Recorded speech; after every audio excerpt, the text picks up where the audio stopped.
اسے مانتی ہے دنیا،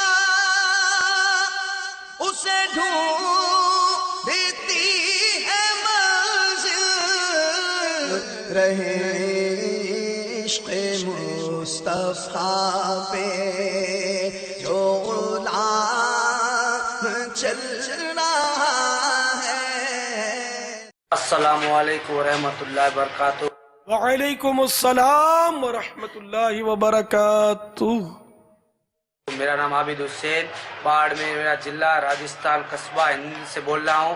بابا جانی، ہم نے 12ویں شریف میں گھر سجائے، یہ پھول ارشاد فرمائے کس کس موقع پہ اپن گھر سجا سکتے ہیں؟ جب بھی کوئی مذہبی تقریب ہے گھر میں، میلاد شریف کروائی، ذکر اللہ کی محفل سجائی، اس وقت بھی اگر اس محفل کی تعظیم کی خاطر سجایا جائے تو کوئی حرج نہیں، جیسا کہ میرے آقا اعلی حضرت نے بھی یہ واقعہ ارشاد فرمایا اور احیاء العلوم میں بھی ہے، جس کا خلاصہ یہ ہے کہ ایک بزرگ کیا کوئی محفل ذکر تھی تو انہوں نے وہ 100 شمعیں روشن کی تھی۔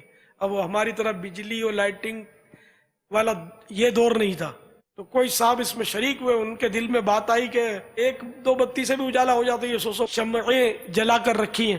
تو وہ بزرگ جو تھے وہ صاحب روشن ضمیر تھے، وہ سمجھ گئے ان صاحب جو شریک تھا محفل میں اس کے وسوسے کو، جس کو وسوسے آئے تھے اس سے اس بزرگ نے فرمایا کہ آپ ایسا کیجئے کہ یہ جو شمعیں جل رہی ہیں ان میں جو شمع ایسی ہو کہ جو اللہ کی رضا کے لیے نہ جلائی گئی ہو اس کو آپ بجھا دیجئے۔ تو وہ اٹھ گئے اور بجھانی شروع کر دی، ایک بھی نہیں بجھا سکے، سب جلتی رہی، ان کی پھونکیں بیکار گئیں۔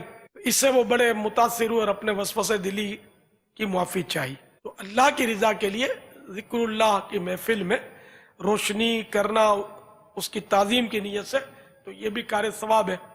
اچھا، اب 12ویں شریف کا چراغاں یہ ہمارے ہاں مروج ہے، اور سرکار صلی اللہ تعالی علیہ وآلہ وسلم کی میلاد کی خوشی میں اللہ کی رضا کے لیے جلائے گا وہ ثواب پائے گا جائز طریقے پر۔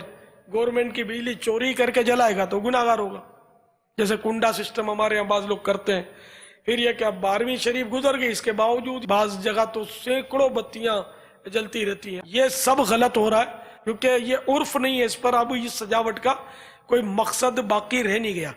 13ویں رات میں ہمارے یہاں عرف ہے، کسی حد تک لوگ بتیاں وہ جلا کر رکھتے ہیں اور جشن ولادت کا ایک سما ہوتا ہے۔ تو مدنی چینل کے تمام ناظرین کو چاہیے کہ جب 12 تاریخ گزر جائے 13ویں شب کے بعد تو بالکل بھی یہ بتیاں نہ جلائی جائیں، اس کو بند کر دیا جائے۔ جھنڈے ہم پورے مہینے لہراتے ہیں، یعنی کہ لگے رہتے ہیں گھروں پر دروازوں پر، تو پورا مہینہ جب گزر جائے اس کے بعد جھنڈے فوراً اتار لیے جائیں، یا رکھنا ہے تو زیادہ سے زیادہ 11ویں شریف تک آپ رکھ لیں۔ ہمارے گھر پہ ہم 11ویں شریف تک رکھتے ہیں، 11ویں شریف ختم ہوتے ہی ہماری اتارنے کی ترکیب ہوتی ہے، اور بتیاں ہم 13ویں رات کے فوراً بعد اتار لیتے ہیں۔ 11ویں شریف تک اگر جھنڈے رکھیں تو ٹھیک ہے، اس کے بعد مت رکھیں ورنہ یہ پھر شہید ہو جاتے ہیں۔ تو اس کو سارے عیسائی بھائی جو سن رہے وہ جھنڈے بھی اتار لینا جو میں نے وقت بتایا اس کے مطابق، اور بجلی کی بتیاں جھالریں یہ سب بند کر دیں۔ میرا جو گھر ہے نا اس کے باہر سینکڑوں بلب 2-3 دن سے روشن تھے، پھر میں تو جانتا نہیں کہ انہوں نے جلایا، مجھے یہ بھی کھٹکا تھا کہ لوگ سمجھیں گے الیاس قادری کی گلی ہے تو اس نے یہ جلا کر رکھی ہے، اس کی نقالی ہوتی ہوگی، میں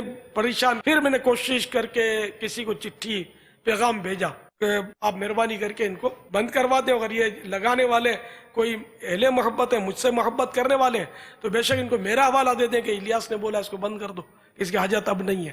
توجہ نہیں ہوتی ہوگی بیچاروں کی، پھر صبح 10 بجے تک جلتی رہتی ہے، پھر وہ بجھانے والا بھی نہیں ہوتا۔ اگر یہ بھی اسراف نہیں ہے تو پھر اسراف کس کو بولیں گے؟ پھر قوم کا چندے کا یہ اس طرح ضیاع، یہ بھی آخرت کا حساب بہت دیا نہیں جا سکے گا، اللہ ہم کو بے حساب بخشے۔ آئندہ ہر سال اس کا دھیان رکھیں۔ اسی طرح اگر آپ کے عرف ہے کہ 11ویں شریف میں بتیاں جلاتے ہیں تو بھلے 11ویں شریف کو بھی جلائیں چراغاں، لیکن سارا سال چراغاں کر کے رکھنا یہ تک بنتی نہیں ہے، یہ سب ضرورتاً ہوتا ہے۔ جیسے بعض اوقات مہمان آتے ہیں تو مہمانوں کی دل جوئی کے لیے کوئی وہ جھومر وغیرہ 2-4 بتیاں لوگ جلاتے ہیں خوبصورت سی، اس کا بھی ہمارے ایسا ہے کہ عرف ہے اس طرح کا۔ رمضان المبارک میں بھی سیدنا فاروق اعظم رضی اللہ تعالیٰ عنہ نے مسجد کو سجایا تھا، اس دور کے حساب سے بجلی تو نہیں ہوتی تھی ان دنوں، لیکن کوئی چراغاں کی ترکیب فرمائی تھی تو مولا مشکل کشا جب مسجد سے گزرے تو آپ نے فاروق اعظم کے وصال کے بعد دعا دی کہ دیکھو انہوں نے کیسا سلسلہ جاری کیا ہے، اللہ تعالیٰ حضرت عمر فاروق رضی اللہ تعالیٰ عنہ کی قبر کو روشن کرے کہ انہوں نے ہماری مسجد کو روشن کیا۔ تو اب یہ کیا رمضان میں ضرورت ہے، سارا سال نہیں، جب بڑی راتوں میں جہاں جیسا عرف ہو اس کے حساب سے، یعنی جیسا رواج ہو، جیسا طریقہ کار ہو، اس کے مطابق چلا جائے۔ اور اب یہ کہ کوئی سرکار کی محبت میں سارا مہینہ چراغاں رکھنا چاہے تو اپنے گھر پہ اپنی ذاتی بجلی سے کرے، چندے سے نہیں، چندے پر عرف نہیں ہے سارا مہینہ چراغاں کرنا۔ صبح 10 بجے تک تو عرف ہو تب بھی غلط ہوگا، یعنی کہ باہر روڈوں پہ لائٹنگ کا اگر، یا گھر پر بالکونیوں پہ بتیاں بلب چمکانے کا اگر عرف بھی ہو گیا پھر بھی یہ اسراف ہی ہوگا، کیونکہ دن کو لائٹنگ کا کوئی تک ہی نہیں ہے۔ واللہ تعالی اعلم ورسولہ اعلم عز وجل، صلی اللہ تعالی علیہ وآلہ وسلم۔ اسے مانتی ہے دنیا، اسے ڈھونڈتی ہے منزل، رہے عشق مصطفیٰ پہ جو غلام چل رہا